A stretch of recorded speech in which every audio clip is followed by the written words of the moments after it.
خان کا ڈوگرا شریف کے پانی کی ایک تاثیر ہے،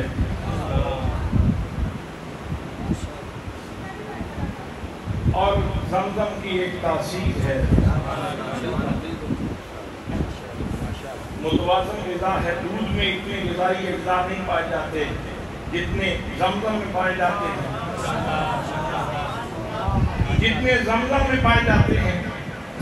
بھائی اتنے غذائی اجزاء گوشت میں نہیں پائے جاتے، ماہرین کہتے ہیں، جدید سائنس کہتی ہے اتنے غذائی اجزاء زمزم میں، اتنے غذائی اجزاء گوشت میں نہیں پائے جاتے اتنے زمزم میں پائے جاتے ہیں۔ تو زمزم نے تو حضرت اسماعیل علیہ السلام کے پاؤں چومے ہیں۔ اگر جناب اسماعیل کے قدموں سے لگنے والے پانی میں اتنے غذائی اجزاء موجود ہیں اور اتنی تاثیر موجود ہے، تو مصطفیٰ کی زبان سے اور مصطفیٰ کے دہان پاک سے نکلنے والے دعویدار میں جتنی تاثیر ہوگی۔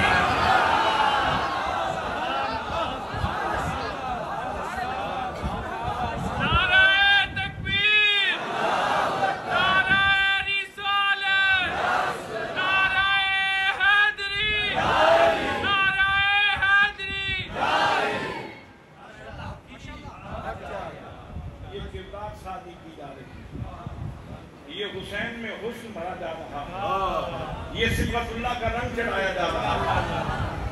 حضرات محترم، پھر تربیت کا مرحلہ شروع ہوا۔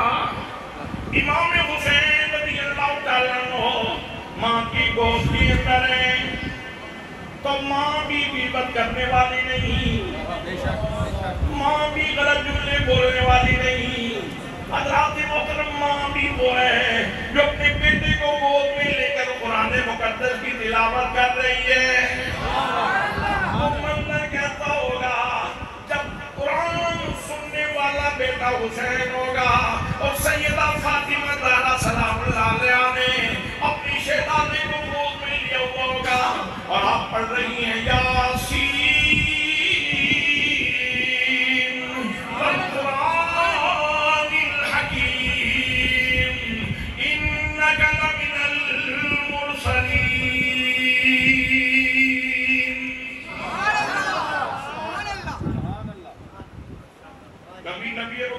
صلی اللہ علیہ وسلم کی گود میں یہاں میں قرآن کی تلاوت ہے، علی المرتضیٰ کی گود میں یہاں میں قرآن کی تلاوت جاری ہے۔ گھر کے ماحول سے باہر نکلے ہیں، سکول پڑھنے کی عمر کو پہنچے۔ حضرات محترم حسین وہ خوش نصیب ہے کہ صفا یونیورسٹی کا طالب علم ہے جس کا ایک یونٹ حسین کا اپنا گھر ہے اور جس کا دوسرا یونٹ وہ مسجد نبوی شریف ہے۔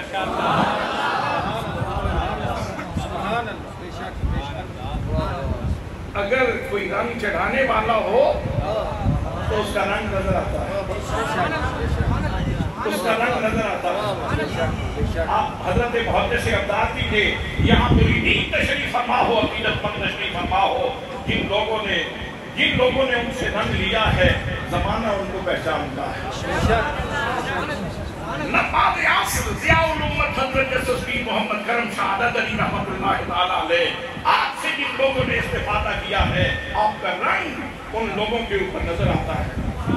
میرے دوستوں، میرے بھائیوں، رنگ چڑھا دیا فاطمہ زہرا نے، رنگ چڑھا دیا نبی کریم صلی اللہ علیہ وسلم نے، اور رنگ چڑھا دیا علی المرتضیٰ نے، اور پھر میرے نبی اکرم صلی اللہ علیہ وسلم نے حجت الوداع کے موقع کے اوپر ارشاد فرمایا، جب انسانی حقوق کا چارٹر عطا فرمایا او میرے امتیوں یاد رکھو، میں تمہیں دو چیزیں دے کے جا رہا ہوں، ایک اپنی اہل بیت دے کے جا رہا ہوں اور دوسرا قرآن دے کے جا رہا ہوں۔ یاد رکھنا، قرآن کا دامن بھی مضبوطی سے تھامے رکھنا اور حسین کا دامن بھی مضبوطی سے تھامے رکھنا۔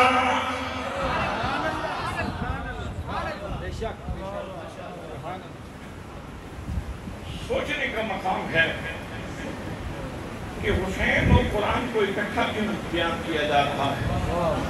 قرآن دیا تھا تو قرآن لارب کتاب ہے، ہدی للمتقین کی شان رکھتی ہے۔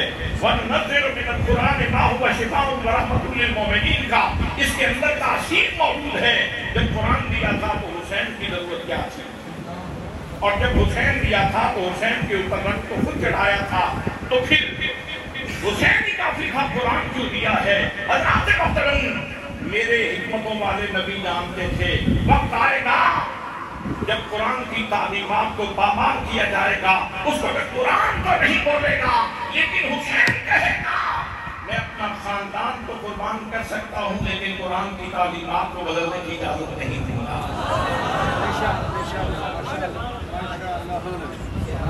حضرات محترم, قرآن تھیوری ہے اور امام حسین رضی اللہ تعالیٰ عنہ اس کا پریکٹیکل ہے. کیا خوبصورت بات کہی تھی کسی نے, اگر کہیں تو پیش کر سو. وہ پنجابی کے ایک شاعر نے بہت خوبصورت بات کہی. اس نے کہا الحمد کروں والناس تعین,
زندہ باد حسینیت زندہ باد. یا حسین